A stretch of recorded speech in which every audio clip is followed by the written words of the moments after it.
News broadcast. We are coming to you live from the Sri Lanka Rupavahini Corporation studios here in Colombo. I am Thilina Udayaratna together with Dulanjali Ananda. First, a look at today's headlines. A plan for efficient maintenance of the public transport system. Fuel queues seen in many areas today as well. Chairman of the Ceylon Electricity Board resigns and a former vice chairman fills the vacancy. The Satasa receives 500 metric tons of rice from the Paddy Marketing Board. 1,400 more metric tons are to be provided. Cases filed against businessmen who sold rice at higher prices. New heads have been appointed to the state media institutions. Party faction extends a series of proposals to resolve the current crisis. Signs of influenza disease spreading in Colombo and the suburbs. 288 Ukrainian children killed in Russian attacks. First of the current Sri Lanka-Australia ODI series gets underway tomorrow. Well, on your top local story this evening, Minister Bandula Gunawardena says that the government has commenced several programs for the productive and efficient maintenance of the common transportation system. The minister has made these remarks at a media briefing held today at the Department of Government Information. Minister Bandula Gunawardena said that his ministry has embarked upon several programs for more effective and efficient implementation of the common transportation system. The aim is to grant relief to the general public affected by the high cost of fuel. The minister has admitted that transportation overhead costs have gone up appreciably, subjecting students as well as employees in extreme difficulties. As remedial measures to overcome the shortcomings, the government will commence several programs on the 15th of this month. They include the deployment of service of 20 new school buses from this date. The Litro Gas Company says gas was not able or distributed for the 6th consecutive day as a result of failure to release a ship carrying gas stocks which has arrived in the island. A sum of $2.5 million has to be paid to free the ship. Our correspondent says the ship could be seen in the Palliyavatta coastal area in Uswetake Yava. Another ship carrying fuel could also be seen in the beachfront. Meanwhile, long queues were formed today as well at the Laughs Gas Wholesale Centre in Jamburaliya in Casbava. Similar long queues have also been observed since last night at a Litro Gas Sales Centre in Horana. A group of three-wheeler drivers have blocked the Navala-Nugegoda road in front of a filling station at dawn today, demanding fuel. However, the road was reopened for traffic around 7:15 this morning following police intervention. This was a scene of consumers waiting to purchase kerosene oil from a filling station in Casbava. Consumers in Kotagala in Hatton have been waiting in queues for 10 days to purchase kerosene oil. These consumers are disregarding the inclement weather condition with the expectations of receiving their fuel requirements. The Joint Operational Centre of the Association of All Ceylon Transport Professionals requests to release fuel in a systematic manner. They have stated at a media briefing held in Colombo today that the repayment of leasing installments will be suspended immediately. Chairman of the Ceylon Electricity Board, MMC Ferdinando, has resigned from his post. Minister of Power and Energy, Kanchana Vijayasekara, recording a statement in his Twitter account, said that he has accepted the resignation of the CEB chairman. A former vice chairman of the board, Nalinda Ilankon, has been appointed as the new chairman. A power cut of 2 hours and 15 minutes is being observed today and also during the period from the 15th to the 18th of this month. It has also been reported that a power cut of 1 hour will be observed tomorrow and on the 19th of this month. Now, the Paddy Marketing Board has taken measures to monitor whether there are moves to convert paddy into rice of paddy mill owners and release to the market instead of using the paddy being provided by the PMB. The measures have been taken according to the instructions of Minister of Agriculture, Mahinda Amaravira. Releasing of paddy stocks of the Paddy Market Board to the market according to the requirements is being implemented since yesterday. Accordingly, 500 metric tons of processed rice have been delivered to Satasa yesterday. A further consignment of 1,400 metric tons of rice is scheduled to be released to the market in the next few days. 3 centres which have been engaged in selling rice at a price exceeding the controlled price were nabbed in Puttalam yesterday. The raid was conducted by the Puttalam District Office of the Consumer Affairs Authority. Legal action is to be taken against 3 suspects. Steps have also been taken to file court action against 10 wholesale traders in Badulla over the charges of holding rice stocks with the intention of selling them above the controlled price and not displaying prices. Officials of the Consumer Affairs Authority have inspected several wholesale rice distribution centres located in southern narrow lane in Badulla. The officials said that they are engaged in raids continuously. Legal action is to be taken also against the supermarket in Kaduela for selling rice at higher prices. A stock of 5 kilo bags of rice about to be sold were found in a raid conducted by the officials. Special raids have also been conducted in the Ambalanthura town today in search of traders who sold rice at high prices while concealing stocks of red cattle rice while failing to display price lists. A trade store owner at the Ambalanthura Public Market Complex was also ordered to be produced before the courts for not displaying price lists and hiding rice stocks. Our correspondents have observed how people in many areas of the country have started cultivations of agricultural crops in order to successfully confront any impending food crisis. Some farmers produce the necessary fertilizer requirements for their cultivations by themselves.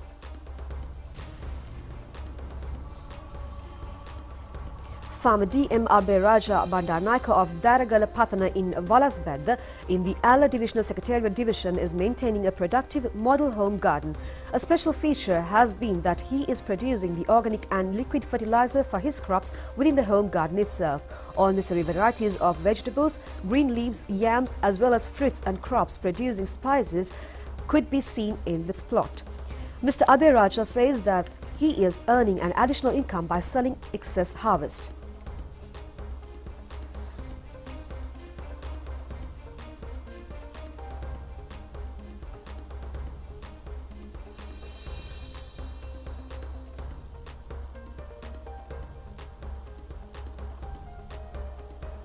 The government is currently engaged in distributing solid and liquid organic fertilizer to the farmers engaged in Yalla cultivation season using the waters of the Parakrama Samudra in Polonnaruwa. 185 farmers involved in paddy cultivation under the direction of the Utturu Bedum Alla Farmers Organisation in Parakrama Samudra have received fertilizer distributed by the Agrarian Services Centre.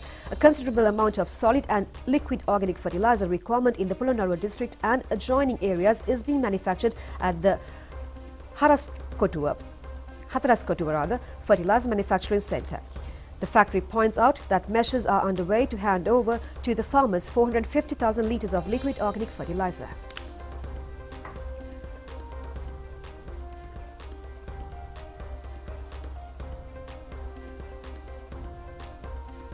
Many religious activities, including numerous meritorious observances, have been organized tomorrow in commemoration of the Poson Full Moon Poya Day and the arrival of Arahat Maha Mahinda Thera.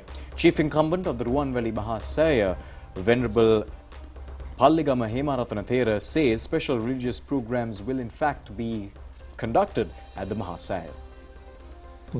Chief incumbent of the Ruwanweli Mahasaya, Venerable Palligama Hemaratana Thera, said that despite the active participation of devotees under the existing circumstances, religious observances centering on Sri Mahabodhiya and the Ruwanweli Mahasaya will be conducted as usual. The Venerable Thera has called upon devotees to give prominence on principles and to enhance the spiritual power. Poson pandals and dansals centering on Anuradhapura have been organized. Programs will also be conducted in places of Buddhist worship in the Polonnaruwa district. Devotees were reported to be arriving at the sacred sites of the Somavatiya, Galviharaya, Dimulagala, Madirigiriya and Vatadagaya from today itself.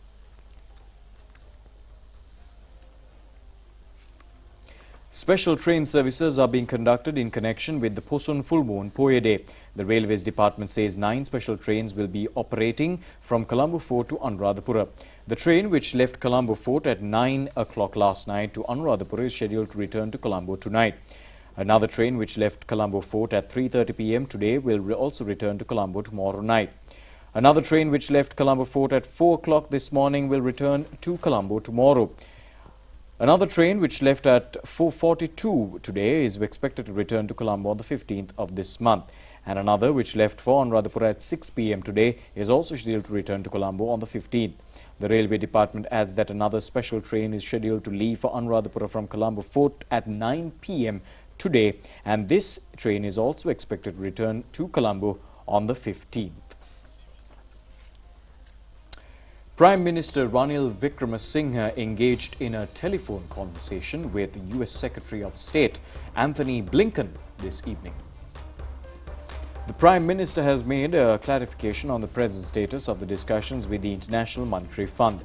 He has also informed the U.S. State Secretary that Sri Lanka is awaiting to act in more close collaboration with the U.S. It has also been reported that the U.S. State Secretary has expressed willingness to extend assistance to Sri Lanka and also to join in on the task of investment promotion upon conclusion of the IMF talks. Prime Minister Ranil Wickremesinghe has also requested State Secretary Anthony Blinken to convey his best wishes to U.S. President Joe Biden.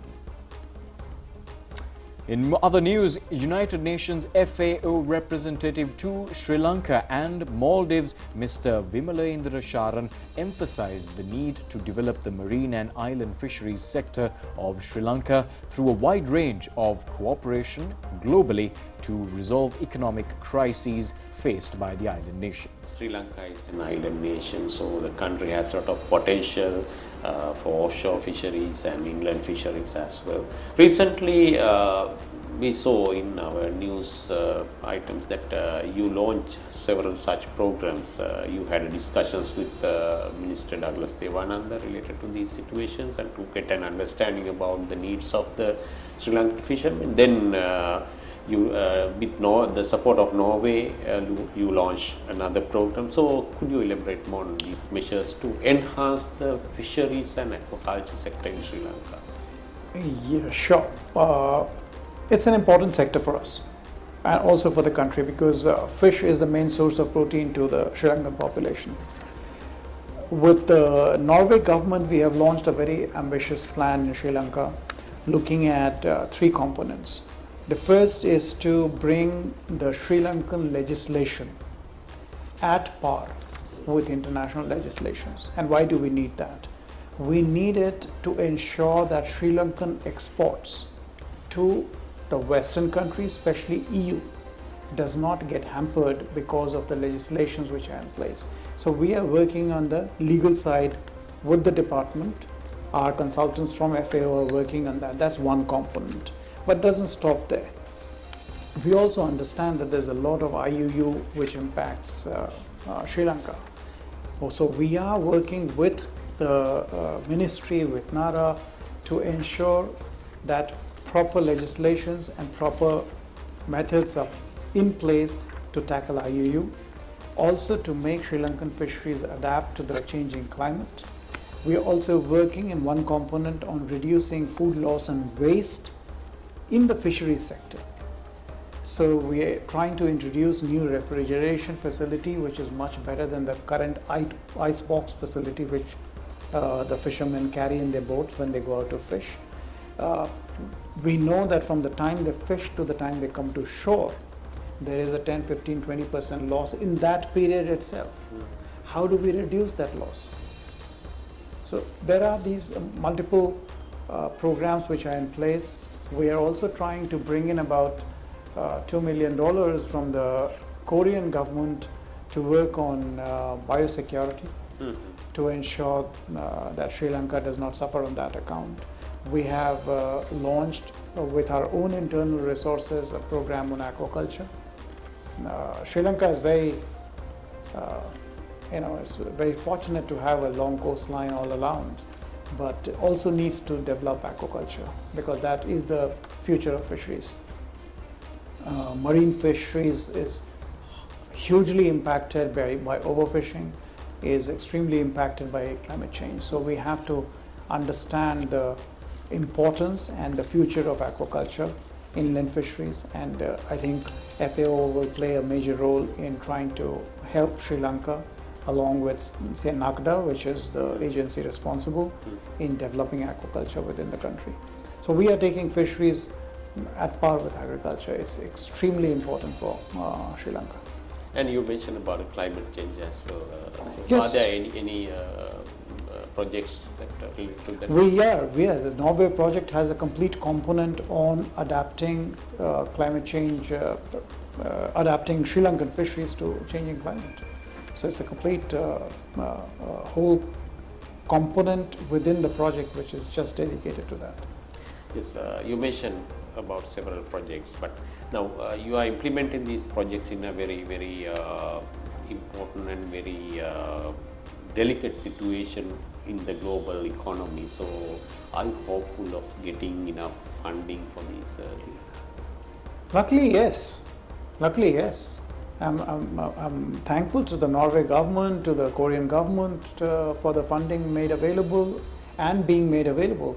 And I must say that I have found the Sri Lankan bureaucracy extremely forthcoming and extremely receptive towards this change. So despite the emergency, our work on developmental side has not stopped. While we are concentrating on the immediate short-term emergency measures, the medium-term and long-term developmental work continues. And we're doing well. We're doing well there, and I must thank the Sri Lankan government and the Sri Lankan public for really being so receptive to new ideas and new technologies. So it's going on pretty well. Minister Professor G.L. Piri says that the government is putting together a coherent structure to place the economy back on a sustainable growth path and to provide for necessities. The minister made these remarks while speaking at the 50th session of the United Nations Human Rights Council in Geneva today. Mr. President, Sri Lanka has regularly shared our progress and challenges in an open exchange with this Council and other organs of the United Nations. It is in this spirit of transparency, candor, and openness that I make this address to the current session of the Council. The international community is well aware of the grave social and economic situation that Sri Lanka has been faced with in recent weeks.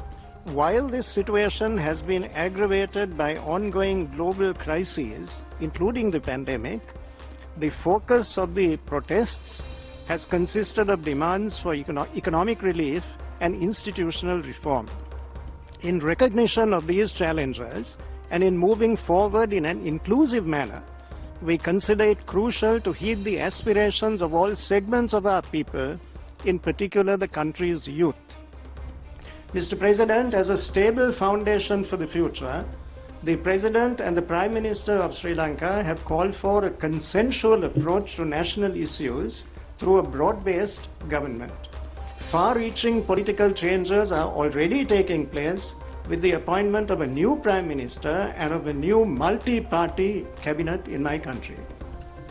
We are actively engaged in evolving an all-party consensus regarding the need for the 21st Amendment to Sri Lanka's Constitution to consolidate seminal democratic values enshrined in Parliament, independent institutions, and salutary checks and balances on the powers of the executive. We need to ensure collectively that these reforms take place within the democratic constitutional framework and in keeping with due process. The process of change must not destroy the very democratic institutions that are sought to be strengthened and consolidated. Well, China and the United States have expressed their commitment in assisting Sri Lanka overcome its current economic crises. These views were shared when Chinese Ambassador Chi Zhenghong met with US Ambassador Julie Chang today. In a tweet, the Chinese embassy in Sri Lanka has indicated that Chinese Ambassador Chi Zhenghong met with US Ambassador Julie Chang at the embassy premises and had a friendly discussion on broad topics of mutual interest. The embassy further said that China and the US could work together to help Sri Lanka overcome its current difficulties. US Ambassador Julie Chang in a tweet also said the meeting was focused on ways to support Sri Lankan efforts to ensure political stability and economic growth. Now, new chairman and board of directors have been appointed to the state media institutions. Minister Bandula Gunawardena has presented the relevant letters of appointments at the Ministry of Mass Media. The new chairman of the Sri Lanka Rupavahini Corporation is Asanka Priyantha Jayasuriya. The new board of directors is comprised of Professor Chaminda Ratnayaka, Professor D.M. Ajit Disanayaka and Attorney at Law Rakita Abegunawardena. Chartered accountant Ganaka Amarasinghe has been appointed as chairman of the Independent Television Network. The director board is comprised of Lalit Piyum Pereira, lecturer Maheshwari Mahimadas, Ravindra Guruge, Indika Liana Hevage and Hasanta Hettiarachi. Hudson Samarasinghe has been reappointed as chairman of the Sri Lanka Broadcasting Corporation. The new SLBC board of directors is consisted of Venerable Professor Magammana Panyananda Thera, Priyantha K. Ratnayaka, J. Rogaraja and M. Sisira Kumara. Now the news, Samagi Janabalavege parliamentarian Dr. Harsha De Silva says that he strongly believes that the only solution to the current crisis in the formation of a short-term interim all-party government can be expedited. He has expressed his opinions at a public rally in Migoda yesterday. Parliamentarian Dr. Harsha De Silva said that if the current rulers think that they would be able to carry on their political program under the present setup, they would only be destroying their political future as well as the future of the entire countrymen. He further said that as citizens we should use our resources sparingly. He further said that our friends abroad who used to send dollars say that they will not make remittances until Rajapaksas leave. The MP added that, however, we as citizens have a responsibility to send the remittances through banks, enabling the country to purchase at least its medicinal and other essential requirements. He further said that contribution should be made to develop the tourism industry at all costs. Now, parliamentarian Partali Champaka Ranaka told the media after a discussion with the Elections Commission today that a set of proposals to resolve the existing crisis will be presented shortly. Parliamentarian Partali Champaka Ranaka said that people will have to face more grave problems in the future. He added that a roadmap is needed to confront the troublesome problems. A set of policies will have to be formulated with regard to the electricity, transportation and food sectors. He has also expressed hope of coming into an agreement with the IMF by the first week of next month.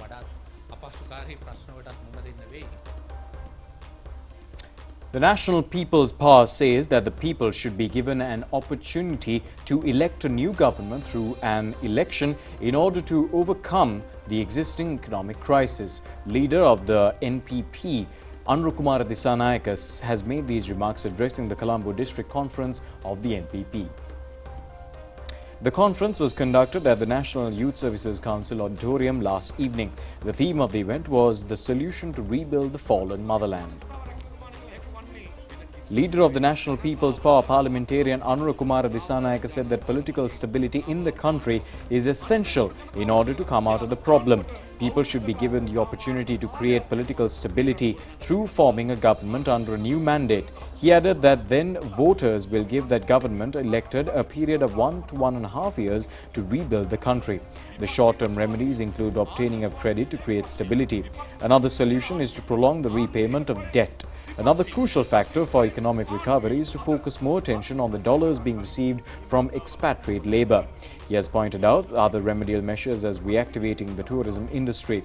The NPP leader further said that another important issue is for the Sri Lankans to change their consumption patterns. The Commissioner of Excise has responded today to the allegations made by the Association of Liquor License Holders regarding the government losing daily a revenue of 400 million rupees as a result of irregularities committed by some officials in the Excise Department.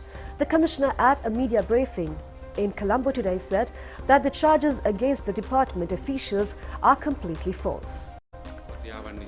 Prasanna Vithanage of the Liquor License Holders Association said that Sri Lanka is losing daily a revenue of over 400 million rupees as a result of inappropriate tax collections. It is a task of the Excise Department to look into the shortcoming. However, he added that his association sees that this tax recovery process is not being carried out appropriately. He further said that a main reason attributed to these anomalies could be the inappropriate implementation of Excise Act since the year 1912. Commissioner General of Excise M.G. Gunasiri said that an income of between 500 to 800 million rupees is being earned annually. He added that taxing on ethanol has been increased substantially. He has further pointed out that a loss of 400 million rupees a day means a total loss of 146 billion rupees in an year. The Commissioner further said that if what the officials are saying is true, then would hand them over his position to recover the 146 billion rupees. He has warned those who criticize to refrain from uttering lies. The Commissioner added that they are making maximum efforts to regularize the process in order to earn a maximum revenue. The Commissioner further said that all activities pertaining to the sanitization of liquor have been completed. There is no room to market items which do not comply with the standards. He added that legal action will be taken against the violators of this rule.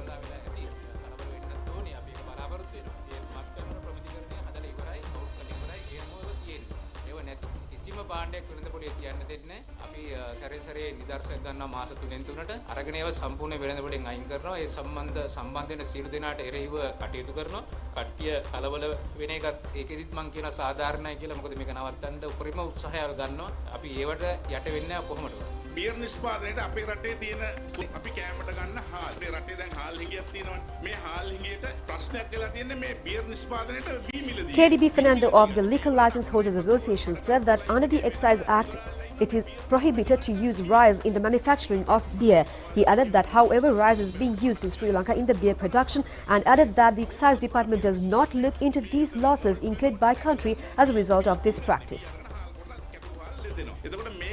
ප්‍රධාන ආහාරය වන බතට වෙන හානිය සුරාපත් දෙපාර්තමේන්තුව බලන්නේ නැහැ. කුෂිකර්ම දෙපාර්තමේන්තුව බලන්නේ උමනාවක් නැහැ. මම හිතන්නේ මම දන්න මේ හනුව beer Commissioner General of Excise M.G. Gunasiri said that different countries use different types of malt inherent to them in the manufacturing process. He further said that relevant institutions will have to respond on their actions later on. The Commissioner has acknowledged the fact that rice, sugar and imported malt are being used in production and this is not a secret.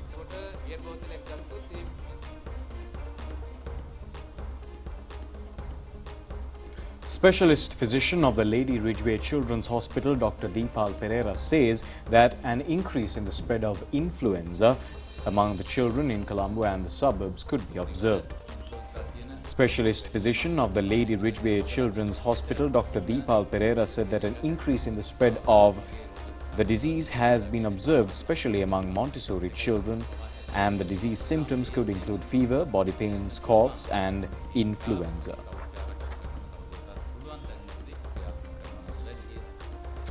Now, Quiz on Korea and K-pop World Festival organized by Korean Embassy in Sri Lanka was held at the Sukadadasa Indoor Stadium recently. The cultural festival was held marking the 45th anniversary of diplomatic relations between South Korea and Sri Lanka. In celebration of the anniversary of bilateral relations, South Korean Embassy in Sri Lanka, led by Ambassador Santosh Wonjin-cheong, organized the festival to engage Sri Lankans with the South Korean culture and the Korean wave. The K-pop festival was held together with the quiz on South Korea, providing a platform for the Sri Lankans to perform their unique talents. The best performances under the categories of Best K-pop Dance and Vocal Performances were selected by a panel of judges of celebrity artists in the country. 8 dancing groups and 5 vocalists were selected in the preliminary rounds. The selected fans will then take part in the final rounds of the K-pop World Festival in Changwon, South Korea.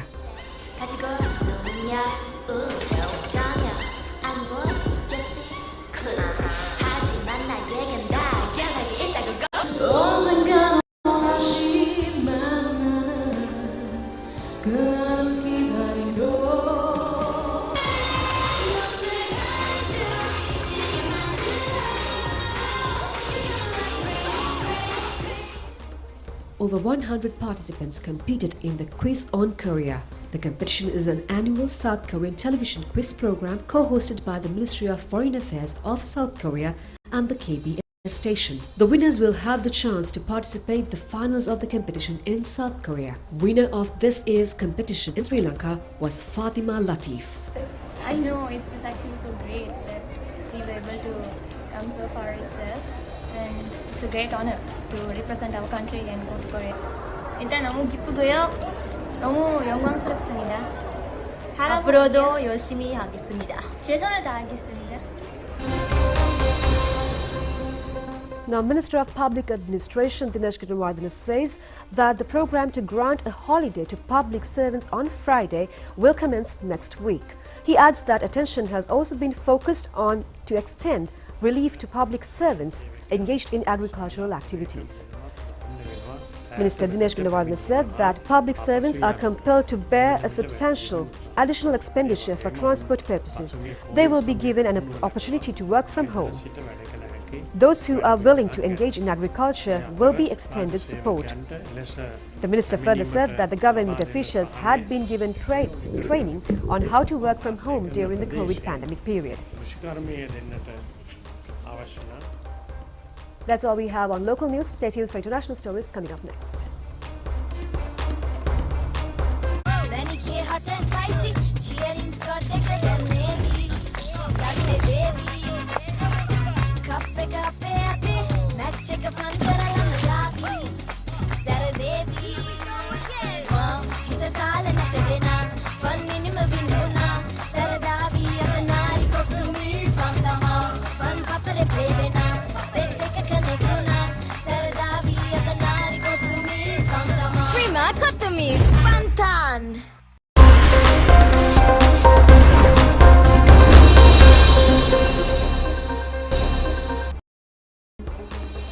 Welcome back. On foreign news, Ukraine authorities says that 288 children have been killed since Russia launched its invasion on February 24th. Another 527 children have been wounded, they added on social media. They also said that most of the victims were in the southeastern Donetsk region, the northern eastern Kharkiv region and around Kyiv.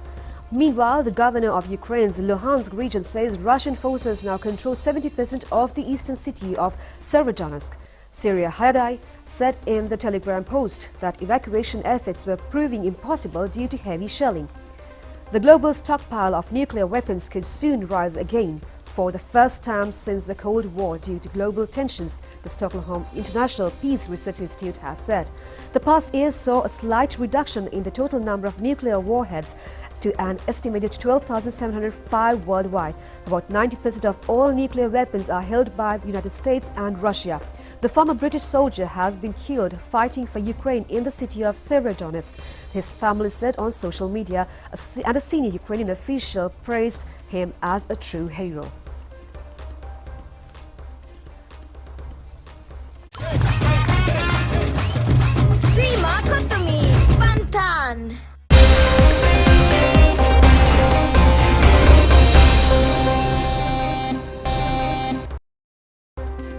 Well, after two grieving losses and one sensational victory in Kandy with our T20 series against Australia, we're all set to begin the 5 ODI series tomorrow. And Dasun Shanaka believes that playing three spin bowlers in the team could in fact help us. Dulanjali has more details.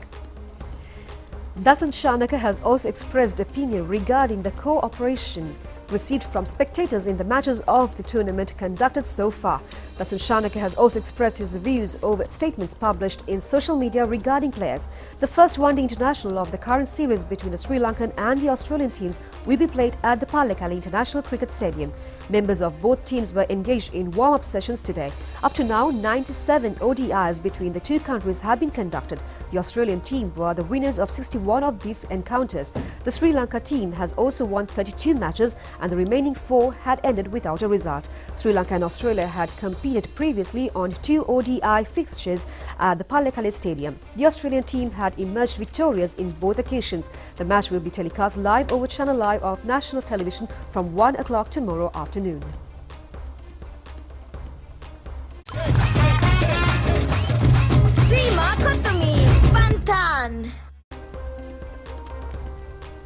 Well, that is a wrap on tonight's Rupavahini English News. Join us once again tomorrow. Until then, thanks for watching. Take care. Have a great night. Good night.